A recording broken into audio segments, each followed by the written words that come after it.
এই পৃথিবীতে সবাই জিততে চায়, কিন্তু জিততে পারে কয়জন? জন্ম থেকে শুরু করে মৃত্যু পর্যন্ত যে সময়টা আপনি এই পৃথিবীতে কাটাবেন, সেই সময়টা আপনি কিভাবে কাজে লাগালেন সেটির উপর নির্ভর করে দিনের শেষে আপনি সফল নাকি একজন ব্যর্থ মানুষ। The greatest athlete of the history Michael Jordan একবার বলেছিলেন, আমি 9000 শট মিস করেছি, 300+ গেম হেরেছি, 26 বার অন টার্গেট শট মিস করেছিলাম এবং আমি জীবনে বারবার ব্যর্থ হয়েছিলাম, আর হয়তো এজন্যই আমি জীবনে সফল হতে পেরেছিলাম।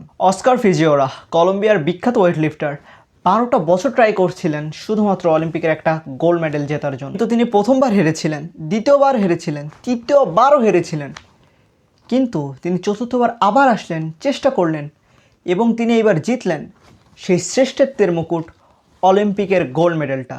এই স্টোরিগুলো সবই কিন্তু আমাদের লাইফের সাথে সিমিলার। এমন অনেক সময় হয় আমরা অনেক প্ল্যান করি, কিন্তু যখন সেই প্ল্যানটা বাস্তবে পরিণত করার একটা সুযোগ আমাদের সামনে আসে, সেই সুযোগটা হয়তো আমাদের মন মতো হয় না এবং আমরা হতাশ হয়ে পড়ি। তবে ভুলের শুরুটা মূলত এইখান থেকে, কারণ যখন আপনি হেরেছেন ঠিক ওই মুহূর্ত থেকে শুরু হয় আপনার রিয়েল জার্নি।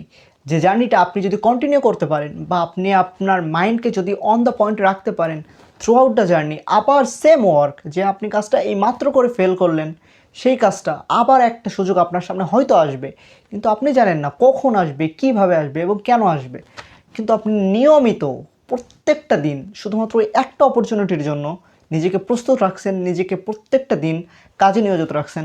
এটাই হচ্ছে রিয়েল প্যাশন বা সাকসেসের ডেফিনেশন। সাকসেসের ডেফিনেশনগুলো যারা জীবনে সফল হয়েছে, বিশেষ করে যারা বড় বড় অ্যাথলেট, তাদের জীবনে এগুলো মাস্ট নেসেসারি। দিনের শেষে এটা আপনার লাইফ, আপনার ডিসিশন, তবে আপনার একটা ছোট্ট ডিসিশন বলতে দিতে পারে আপনার জীবনের সম্পূর্ণ ব্যাকগ্রাউন্ডটা।